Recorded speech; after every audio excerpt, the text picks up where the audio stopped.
Hello students, आज हम लोग देखेंगे बाय यूजिंग नाउन और फ्रेज इन अपोजिशन का प्रयोग करके सिंपल सेंटेंस बनाना। ठीक है, तो बाय यूजिंग नाउन और फ्रेज इन अपोजिशन, इसका मतलब क्या हुआ यहाँ पे।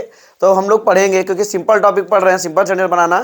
तो यहाँ पे हम लोग आज पढ़ेंगे नाउन और फ्रेज इन अपोजिशन का प्रयोग करके सिंपल सेंटेंस बनाना। ठीक है, तो चलिए देखते हैं हम लोग। तो सबसे पहले हम लोग जानेंगे कि नाउन क्या है। तो हालांकि इसके पहले हम लोग जान चुके हैं नाउन क्या है। तो नाउन बोलेंगे noun is a naming word. Noun is a naming word. फिर आता है फ्रेज क्या है। ठीक है, तो इसको लिख देंगे पूर्ण अर्थ प्रकट करने वाला। पूर्ण अर्थ प्रकट करने वाला शब्दों का वह समूह। शब्दों का वह समूह जिसमें वर्ब ना हो। जिसमें वर्ब ना हो फ्रेज कहलाता है। फ्रेज कहलाता है। फिर उसके बाद आता है इन अपोजिशन। इसका मतलब क्या है। तो इन अपोजिशन का मतलब होता है के बगल में। के बगल में। ठीक, तो हम लोग इसमें नाउन है, फ्रेज है, इन अपोजिशन है, तो इनका मतलब क्या होता है हम लोग ये पहले जानेंगे। तो नाउन तो आप लोग बहुत अच्छे से जानते हो कि किसी व्यक्ति वस्तु या नाम, किसी व्यक्ति वस्तु या स्थान के नाम को ही संज्ञा कहते हैं। मतलब a noun is the name of any person, place और थिंग्स, या noun is the naming word, जो भी है बोल सकते हो। अब उसके बाद में फ्रेज क्या है। तो फ्रेज बोलेंगे पूर्ण अर्थ प्रकट करने वाला शब्दों का वह समूह। पूर्ण अर्थ प्रकट करने वाला शब्दों का वह समूह, ठीक है, जिसमें वर्ब ना हो, उसे हम फ्रेज कहते हैं। कोई दिक्कत। अब उसके बाद आता है कि हमारा इन अपोजिशन का मतलब क्या है। तो यहाँ पे हम लोग लिखेंगे के बगल में। क्या? के बगल में, मतलब कि जो कुछ भी हम लिखेंगे अभी स्ट्रक्चर के माध्यम से, तो वहां पे हम देखेंगे कि के बगल में आया है। तो अब बात आती है, सर ठीक है, ये तो हमें डिफिनीशन है, पढ़ लेंगे, याद हो जाएगा। अब बात आती है कि हम कैसे जानेंगे कि हम यहाँ पे कि नाउन और फ्रेज इन अपोजिशन का ही प्रयोग करके हम सिंपल सेंटेंस बनाएं। मतलब मेन हम बात करने जा रहे हैं पहचान की। हम लोग कैसे पहचानेंगे कि यहाँ पे इसी टॉपिक का प्रयोग करके हम सिंपल सेंटेंस बनाएंगे, है ना। तो चलिए, तो यहाँ पे हम लोग हेडिंग बनाएंगे एक पहचान। क्या हेडिंग बनेगी? पहचान। ठीक, तो पहचान में हम लोग लिखेंगे कि सब्जेक्ट या ऑब्जेक्ट। सब्जेक्ट या ऑब्जेक्ट, ठीक है, के विषय में, के विषय में कुछ आया होगा। ठीक है, के विषय में कुछ आया होगा या कुछ लिखा होगा। इसका मतलब क्या हुआ? इसका मतलब यह कि जैसे कि हमारे सेंटेंस में जो सब्जेक्ट होगा, ऑब्जेक्ट जो होगा, उसके विषय में कुछ ना कुछ जरूर लिखा होगा। तो समझ जाना, और कह दे कि सिंपल बनाओ, तो भैया समझ जाना कि यहाँ पे हम नाउन और फ्रेज इन अपोजिशन का प्रयोग करके हम सिंपल सेंटेंस बना सकते हैं। कोई दिक्कत? चलिए, अब यहां तक कोई दिक्कत नहीं है। तो बात आती है इसका स्ट्रक्चर क्या होगा। बड़ा सिंपल सा स्ट्रक्चर है इसका। बोलेंगे subject plus verb plus object, ऐसा होता है स्ट्रक्चर। तो यहां पे लिखेंगे कि सब्जेक्ट के विषय में, ठीक है, सब्जेक्ट के विषय में जो कुछ भी आया है, सब्जेक्ट के विषय में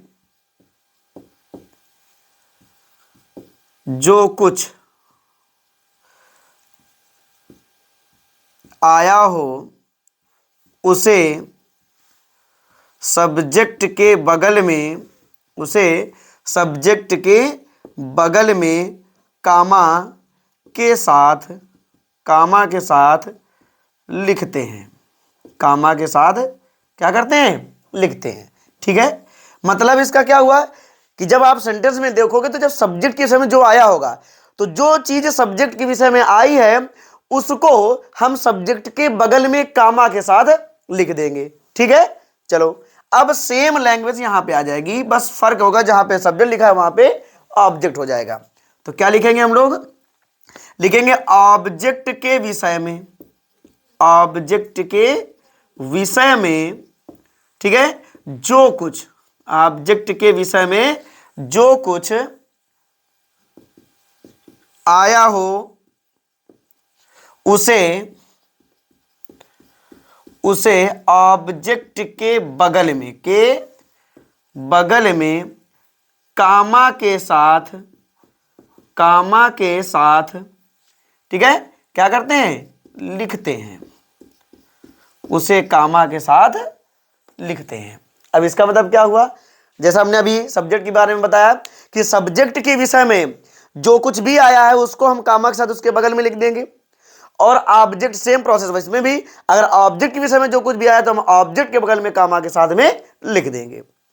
अब ये याद रखना, वर्ब जो होगी ये वर्ब जो होगी वो हमेशा सिंगल यूज की जाएगी, सिंगल, ठीक है, सिंगल यूज करना है आपको वर्ब को। या इसका मतलब क्या हुआ कि सेंटेंस जब आपको सिंपल बनाना है, जब कंबाइन करना, तो उस सेंटेंस में देखना, जब कामा वामा लगा चुके हो ना, ठीक है, तो वहां पे आपको देखना है कि वर्ब आपकी सिंगल ही होना चाहिए, चाहे वर्ब हो या, समझ रहे हो ना, वर्ब मतलब बी वर्ब भी हो सकती है, मेन वर्ब भी हो सकती है, तो वर्ब आपकी सिंगल होनी चाहिए। ठीक है, यहां तक कोई दिक्कत, एक बार फिर से देख लीजिएगा, यहां से तो कोई दिक्कत नहीं है। ठीक, पहचान में क्या है कि सब्जेक्ट या ऑब्जेक्ट के विषय में जो कुछ लिखा हो, ठीक है, सॉरी, सब्जेक्ट या ऑब्जेक्ट के विषय में कुछ लिखा होगा। इसका मतलब क्या हुआ कि जब हम सेंटेंस को, दो सेंटेंस होंगे या दो से अधिक सेंटेंस होंगे, तो उसमें देखना कि सब्जेक्ट या ऑब्जेक्ट के विषय में कुछ ना कुछ जरूर लिखा होगा। और जब लिखा हो तो भैया एक बार थोड़ा सा माइंड में लाना, किसको, नाउन और फ्रेज इन अपोजिशन को। एक बार चेक करना क्या इससे बनेगा, बिल्कुल बनेगा। यहाँ पे क्या शब्द तो है ही नहीं, हम आपको सिर्फ बता रहे हैं कि ऐसा सोचना, लेकिन इतना याद रखना कि बनेगा वो उसी से। ठीक है, जब हमको पता चल जाएगा कि ये नाउन फ्रेज इन अपोजिशन से बनेगा, तो फिर हमको स्ट्रक्चर देखना है। स्ट्रक्चर क्या है, subject plus verb plus object. Subject के नीचे कुछ लिखा हुआ है, देखो हमने क्या लिखा है कि सब्जेक्ट के विषय में जो कुछ आया हो उसे सब्जेक्ट के बगल में कामा के साथ लिख देना है। इसका मतलब क्या हुआ, इसका मतलब ये हुआ कि जब हम सेंटेंस देखेंगे तो उसमें सब्जेक्ट के विषय में यदि कुछ आया है तो उस शब्द को हम सब्जेक्ट के बगल में कामा के साथ जोड़ देंगे। ठीक है, अब सेम प्रोसेस यहां पे ऑब्जेक्ट वाले में भी होगा। अगर ऑब्जेक्ट के विषय में जो कुछ आया है उसको हम क्या करेंगे, ऑब्जेक्ट के बगल में कामा के साथ जोड़ देंगे। कोई दिक्कत। अब बात आती है ये वर्ब में क्या है, तो याद रखना बेटा, वर्ब हमेशा सिंगल यूज करना, वर्ब हमेशा क्या करना है, सिंगल यूज करना है। ठीक है, अब हम कुछ नोट डालते हैं, वो अब नोट देख लीजिएगा जो बहुत ही इंपॉर्टेंट है। नोट आपका फर्स्ट है, ठीक, लिखेंगे लास्ट सेंटेंस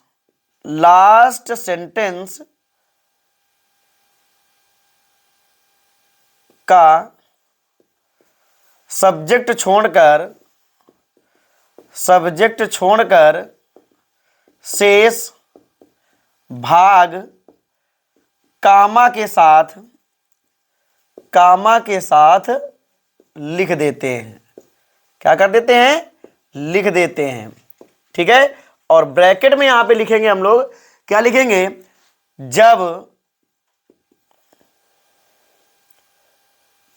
जब पहले से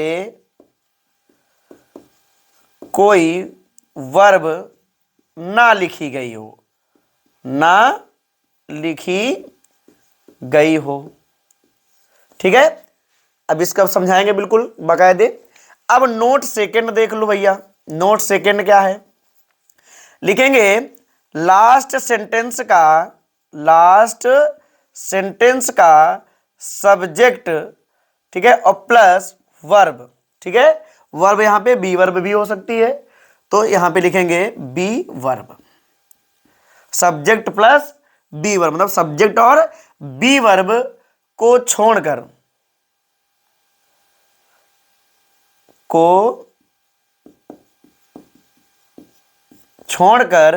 शेष भाग कामा के साथ लिख देते हैं। शेष भाग कामा के साथ क्या कर देते हैं, लिख देते हैं। और यहां पे हम लोग ब्रैकेट में लिखेंगे जब पहले से, ठीक है, कोई वर्ब ठीक है, वर्ब लिख ली गई हो, लिख ली गई हो।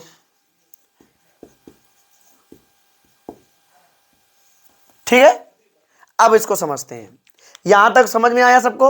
अब नोट समझिए, पहला नोट क्या कहता है कि लास्ट सेंटेंस जो आप जब आप कंबाइन कर रहे होंगे, मतलब जोड़ करके जब आप सेंटेंस सिंपल सेंटेंस बना रहे होंगे, तो उसमें जो लास्ट सेंटेंस बचेगा, उस लास्ट सेंटेंस में जो अब हम जोड़ेंगे, लास्ट को भी तो जोड़ना है ना, तो लास्ट सेंटेंस का सब्जेक्ट हटा देना है। सब्जेक्ट क्या करना है, हटा देना है, और जो बचा उसको आप कामा के साथ में जोड़ देना। देखो वही कह रहा है, सेंटेंस को छोड़, सब्जेक्ट को छोड़ दीजिए, मतलब लास्ट सब्जेक्ट को हटा दीजिए, और शेष भाग जो बचा उसको आप कामा के साथ लिख देना।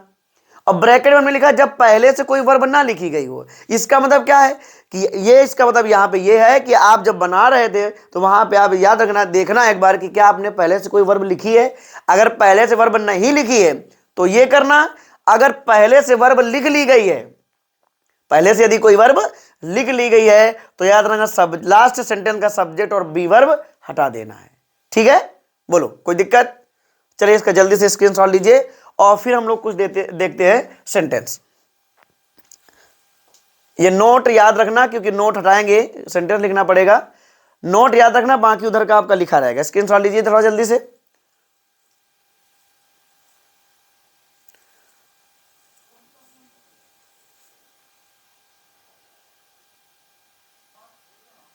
हो गया ना? चलिए आगे देखते हैं। अब नोट याद रखना आप लोग, ठीक है, ये नोट याद रखना, बाकी इधर का आपका जो है उसको नहीं हटाएंगे हम। बाकी नोट आप लोग याद रखना कि नोट का मतलब अभी हम बताएंगे, समझना इसको।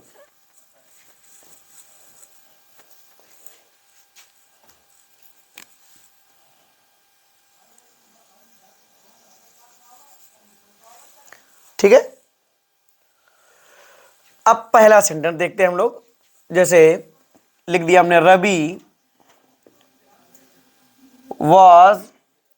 Was the best boy in the class, full stop. और दूसरा सेंटेंस है, ही वॉज द मॉनिटर, ठीक है, ये एक सेंटेंस लिखा हुआ है। अब इसको बनाना है, कह रहा है कि सिंपल सेंटेंस बनाइए। क्या बनाना है भैया? सिंपल सेंटेंस बनाना है।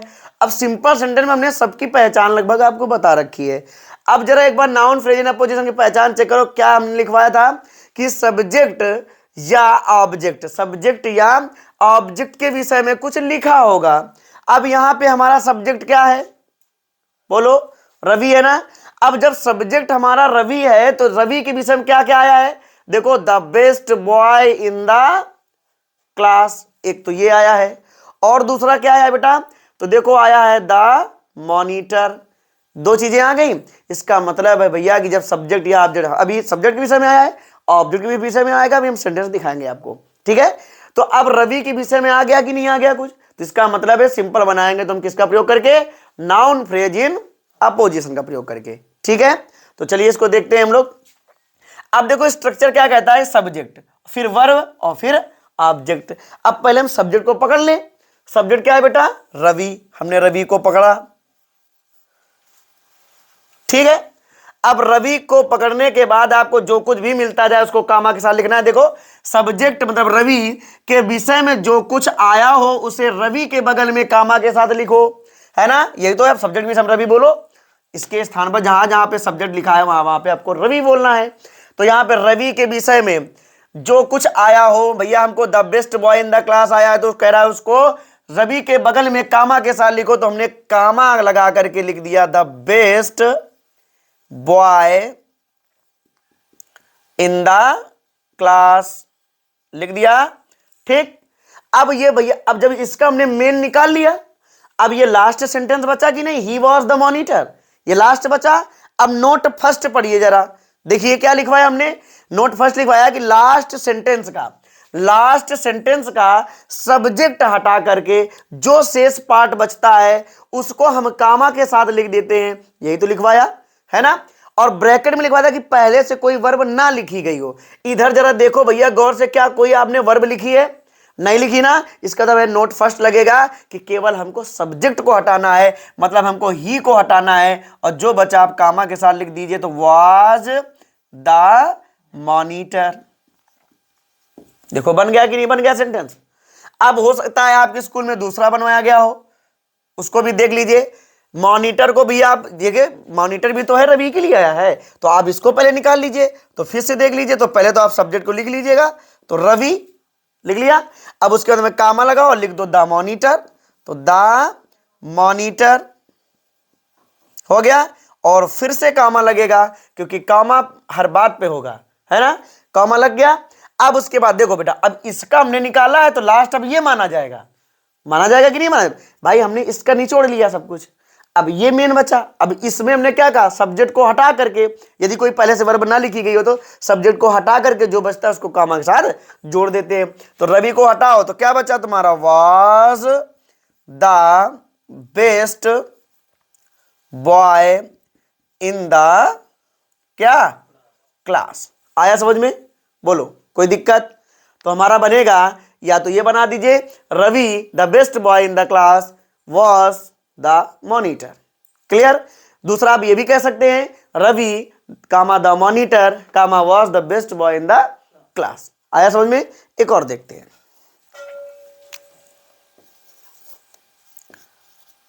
Tagore was the author of the Gitanjali, या गीतांजलि, ठीक है, फुल स्टॉप। क्या लिखा है, Tagore was the author of the Gitanjali. फिर लिखेंगे हम लोग उसी के आगे, ही वॉज अ ग्रेट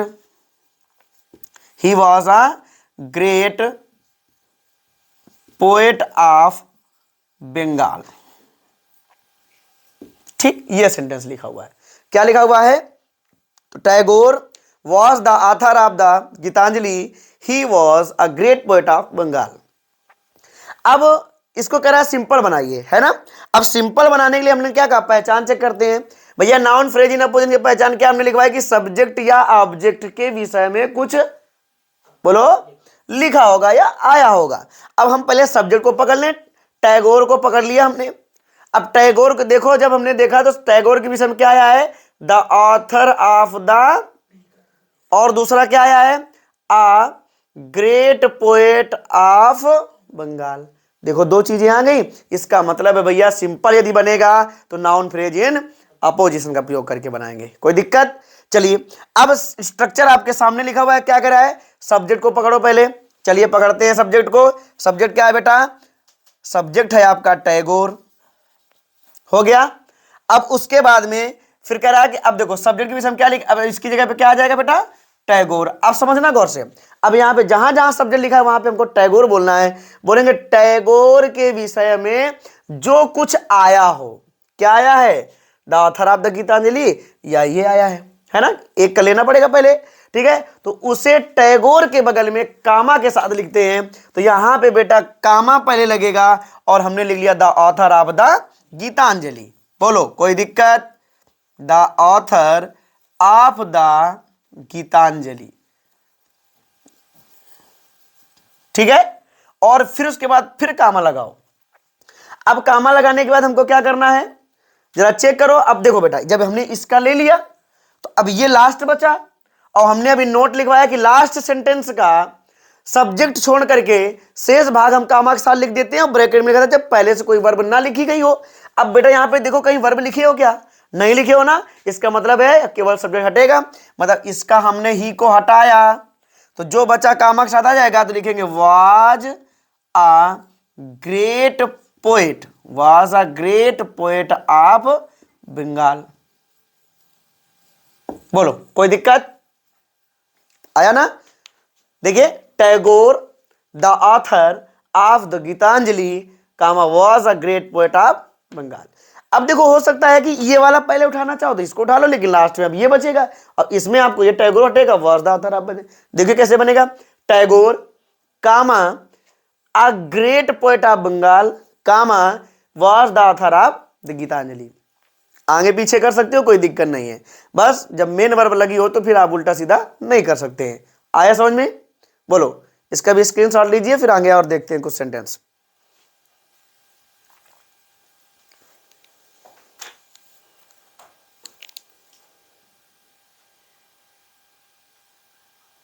हो गया ना भैया?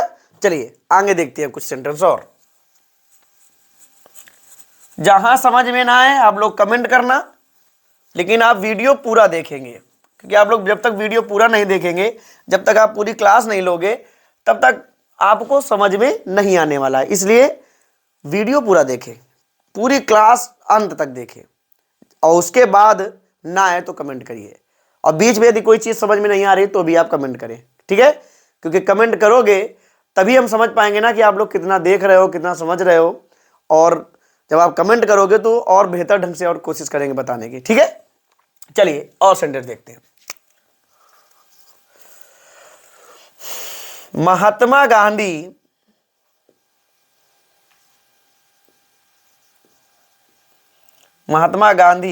वॉज अ ग्रेट लीडर, ठीक है? Mahatma Gandhi was a great leader, और उसके बाद लिखेंगे he is called father of the nation, of the nation. ये आपके दो सेंटेंस लिखे हुए हैं। क्या लिखा हुआ है? पहला है आपका Mahatma Gandhi was a great leader, और दूसरा है he is called father of the nation. कह रहा है भैया इसका सिंपल बनाओ। क्या कह रहा है? सिंपल बनाइए। चलिए, तो सिंपल बनाने के लिए हमने हर टॉपिक में आपको पहचान बताई है, ठीक है? अब इसकी पहचान हमने क्या बताई? नाउन और फ्रेज इन पोजीशन की। हमने कहा कि भैया सब्जेक्ट या ऑब्जेक्ट के विषय में कुछ लिखा होगा। सब्जेक्ट आपका क्या है? महात्मा गांधी, और महात्मा गांधी की विषय में क्या आया है? अ ग्रेट लीडर, और दूसरा क्या आया है? Father of the nation. लेकिन हमने क्या कहा था? मेन वर्ब आ जाए तो उसको फिर हम उल्टा सीधा नहीं कर सकते, है ना? अब देखो, ये मेन है। अब इस जो आया है उसको लिखेंगे। स्ट्रक्चर क्या कहता है? सब्जेक्ट मतलब महात्मा गांधी। अब बोलेंगे महात्मा गांधी के विषय में जो कुछ आया है उसे महात्मा गांधी के बगल में लिखेंगे। तो यहां पे भैया महात्मा गांधी को पहले पकड़ो, ठीक है? तो महात्मा गांधी और कामा लगाओ। क्या मिला? अ ग्रेट लीडर, हो गया। अब उसके बाद में फिर से कामा लगाएंगे। अब देखो, हमने नोट क्या लिखवाया था भैया कि यह लास्ट सेंटेंस जो होता है, उस लास्ट सेंटेंस का हमको क्या करना होता है? सब्जेक्ट हटाओ और जो बचा उसको कामा के साथ लिख देते हैं। और हमने ब्रैकेट में लिखा था पहले से कोई वर्ब ना लिखी गई हो। जरा गौर से देखो, यहां पे कोई पहले से वर्ब लिखी गई है? नहीं लिखी गई ना, अर्थात यही होगा, सब्जेक्ट हटाना है। और क्या बचा तुम्हारा? Is called father of the nation, father of the nation. आया? बोलो, कोई दिक्कत? हो जाएगा ना? चलिए अगला नंबर देखते हैं। माई ब्रदर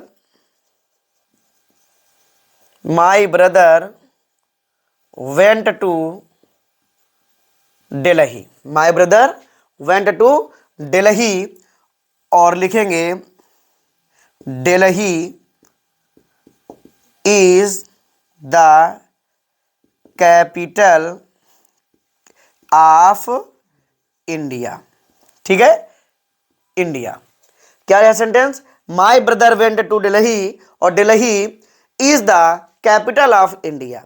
चलो भाई, अब सिंपल बनाना है तो पहचान क्या लिखी? सब्जेक्ट या ऑब्जेक्ट के विषय में कुछ आया होगा, ठीक है? तो चलिए देखते हैं। माई ब्रदर सब्जेक्ट है, सब्जेक्ट ब्रदर के विषय में कुछ आया है? नहीं आया ना, तो चलो हटाओ माई ब्रदर को। अब दूसरा क्या कहता है? ऑब्जेक्ट भी पकड़ो। क्या है? दिल्ली। अब दिल्ली के विषय में आया है ना, द कैपिटल ऑफ इंडिया, और जो जिसके बगल में आएगा, ठीक है, सॉरी, जो जिसके लिए आएगा उसके हम बगल में लिख देंगे। स्ट्रक्चर देख लीजिए, ना पता हो तो यहां से भी पता चल जाएगा। सब्जेक्ट के विषय में कुछ आया है ना? आया है? नहीं आया ना, तो जैसा आया वैसे लिख लो। माई ब्रदर वेंट, भाई सब्जेक्ट विषय में आया तो जैसा है वैसे लिख डालो। तो टू दिल्ली, जैसा है हमने वैसा लिख लिया। अब आप देखो, ऑब्जेक्ट के विषय में देखो जरा, ऑब्जेक्ट के विषय में मतलब क्या है, दिल्ली।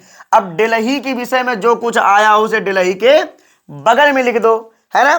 तो दिल्ली के विषय में क्या आया है, द कैपिटल ऑफ इंडिया, तो कामा लगा दीजिए और यहां पे लगा दीजिए the capital, the capital of India. अब यहां से देखो हमने नोट लिखवाया था कि अब यहां पे हमने पूरा नोट कर लिया था, तो हमने कहा था नोट सेकंड कि लास्ट सेंटेंस का सब्जेक्ट और बी वर्ब जो होती है उसको हम छोड़ करके जो बचता है उसे हम क्या करते हैं, कामा के साथ जोड़ देते हैं, यही तो हमने कहा था। अब कामा के साथ जोड़ने, हमने ब्रैकेट में लिखा था कि पहले से वर्ब लिख ली गई हो, जरा गौर से देखो हमने पहले से वर्ब लिखी है कि नहीं लिखी, और जब हमने पहले से वर्ब लिखी है तो उसके बाद देखो हमने कहीं वर्ब देखो सब्जेक्ट और बी वर्ब हटाया कि नहीं हटाया, तो द कैपिटल ऑफ इंडिया लिखा है कि नहीं लिखा है।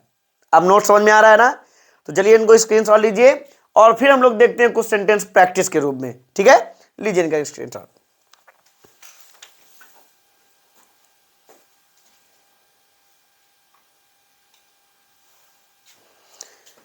ये आपके कुछ सेंटेंस है जो प्रैक्टिस के रूप में है, आपके एक्सरसाइज से ही है। पहला सेंटेंस लिखा हुआ है बाबर डिफीटेड लोधी, पहला सेंटेंस क्या है, बाबर डिफीटेड लोधी, और दूसरा है उसी में है बाबर वॉज अ तुर्क, और दूसरा है उसके आगे तीसरा जो है फुल स्टॉप लगाने के बाद में Lodhi was the emperor of India, ठीक है। क्या है, बाबर डिफीटेड लोधी और बाबर वॉज अ तुर्क और Lodhi was the emperor of India. हमने क्या बताया था पहचान कि सब्जेक्ट या ऑब्जेक्ट हो सकता है दोनों के विषय में भी आ सके, उसमें आपको परेशान नहीं होना है, लेकिन आना चाहिए तभी वो बनेगा नाउन और फ्रेज इन अपोजिशन से, नहीं तो नहीं बनेगा, ठीक है।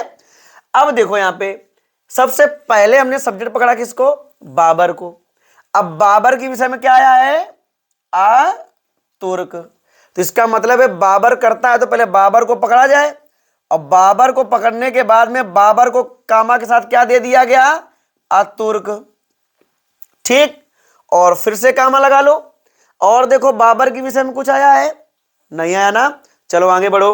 अब हमको लोधी के पास जाना है ना, अब ये बताओ बाबर के स्थान से हमको यहां जाना, तो यहां से होकर के गुजरना पड़ेगा ना, तो हमको बीच में कौन मिला, वर्ब मिली, तो पहले इसको भी उठा लो, तो डिफीटेड ले लिया और लोधी। अब लोधी के पास पहुंच गए।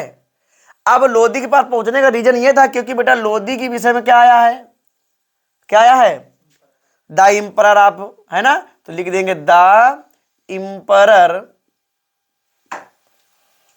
ऑफ इंडिया, बना, ठीक।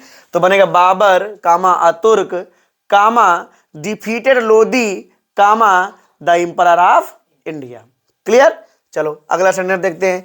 दूसरा लिखा हुआ है आपका doctor Radha Krishnan was the president of India, he was a great philosopher, ठीक। अब करें इसको बनाइए, तो देखो राधा कृष्णन जो है हमारा बेटा सब्जेक्ट है, और सब्जेक्ट के विषय में क्या आया है, द प्रेसिडेंट ऑफ इंडिया। हालांकि ये भी आया है, लेकिन एक सेंटेंस लास्ट वाला में बाद में बी वर्ब के साथ जोड़ना, या वर्ब जो आती है उसके साथ जोड़ना होता है। अब इसका हम उठा लें, तो पहले तो हमको लिखना पड़ेगा ना डॉक्टर राधा कृष्णन, तो लिखेंगे doctor Radha Krishnan comma the president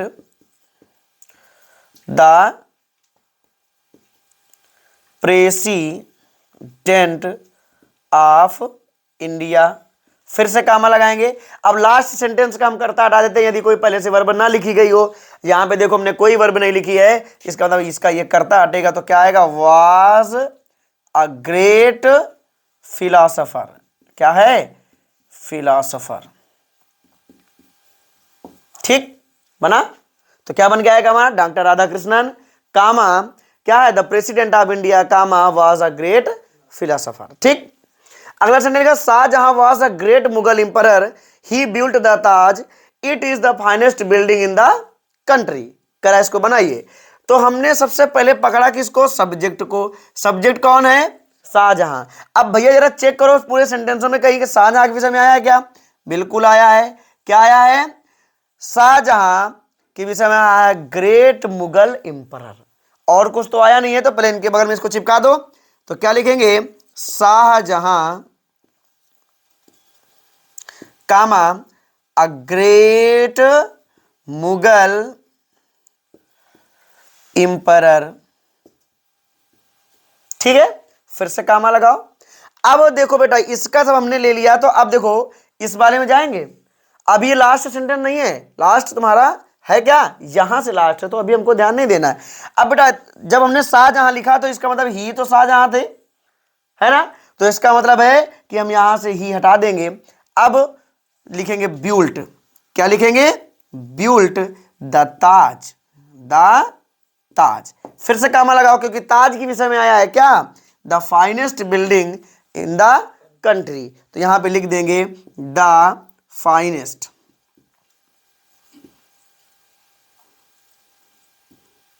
building in the country. ठीक हो जाएगा, तो क्या बन जाएगा, Shahjahan a great Mughal emperor built the Taj, और ताज की क्या, the finest building in the country. ठीक है, अगला सेंटेंस देखिए, आई हैव। देखो आई सब्जेक्ट है, आई के विषय में कुछ आया, बोलो नहीं आया ना, तो इसका मतलब है आई के विषय में नहीं आया, तो बस टिप्पणी विद्या चालू कर दो यहां तक।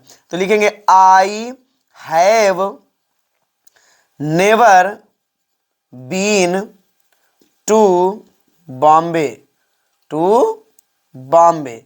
कामा लगा दो, क्यों, क्योंकि भैया कामा लगा के बॉम्बे की विषय में तो आया है ना, क्या आया है, the biggest sea port of India, तो यहां पे लिखेंगे the biggest sea port of India. आया समझ में, तो क्या बनेगा, I have never been to Bombay the biggest sea port of India. कोई दिक्कत, स्क्रीनशॉट लीजिए और सेंटेंस देखते हैं।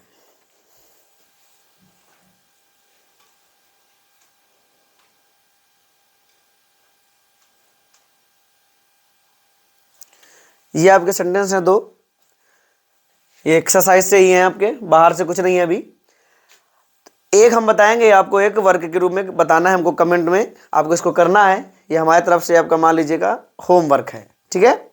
और आपको हमें इसको, इस वाले को जिसमें स्टार लगा हुआ है, ये आपको हमें कमेंट के माध्यम से बताएंगे कि इसका क्या बनेगा, ठीक है। बाकी इसको हम देखते हैं। लिखा हुआ Mathura is a place of pilgrimage, it stands on the river Yamuna, और the Yamuna is one of the holiest rivers in India. करे इसका सिंपल बना, ये बड़ा सेंटेंस है, तो हमें बड़ा देख करके पीछे नहीं हटना है, हमको पकड़ना है सिर्फ। क्या, मथुरा सब्जेक्ट है बेटा, अब मथुरा के विषय में क्या आया है, तो हमने देखा अ प्लेस ऑफ पिलग्रिमेज, तो हम इसको लिखेंगे मथुरा कामा अ प्लेस ऑफ पिलग्रिमेज। ठीक, अब उसके बाद में और मथुरा के विषय में नहीं आया ना, कामा लगा दो। अब बेटा ये देखो आगे जब बड़े तुमको ईट मिला, ईट किसके लिए आया था, ईट जो आया है मथुरा के लिए आया है, और जब एक बार हम मथुरा लिख चुके हैं तो हम ईट लिखने की आवश्यकता नहीं है। जब ईट हटा तो क्या मिला हमको, स्टैंड्स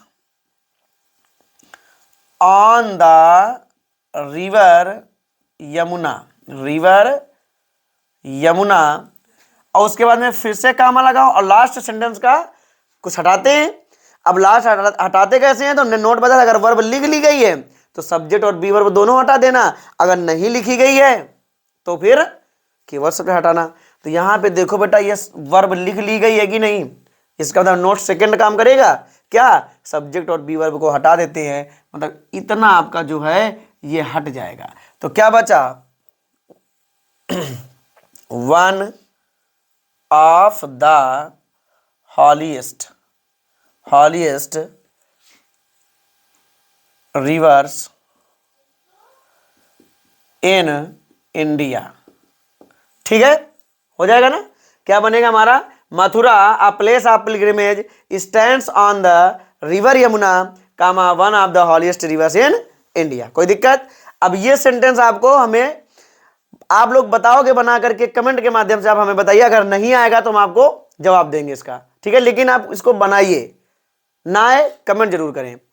एक बार समझ लीजिए इसको कैसे बनाएंगे। एजुकेशन बेटा सब्जेक्ट है, और सब्जेक्ट के विषय में क्या आया है, एन इंस्ट्रूमेंट ऑफ पावर, तो इसको इसके बगल में कामा के साथ कर देंगे, और लास्ट सेंटेंस का हम सब्जेक्ट और हटाते हैं। यदि पहले से कोई वर्ब ना लिखी गई हो, जब इसको यहाँ लिखेंगे तो वर्ब तो लिखा नहीं है, इसका मतलब ईट हटाएंगे, बाकी जो बचा आपका काम के साथ जोड़ देंगे। जोड़ेंगे कि नहीं जोड़ेंगे? तो इसको आपको बनाना है और आप हमें कमेंट से बताइए कि इसका क्या बनेगा। ठीक है, नहीं आएगा हम आपको बताएंगे, इसका जवाब हम जरूर देंगे। ठीक है, अगर ये वीडियो पसंद आया हो तो अपने दोस्तों को शेयर करें, लाइक करें और इसी तरह के वीडियो देखने के लिए हमारे चैनल को सब्सक्राइब करें। Thanks for watching.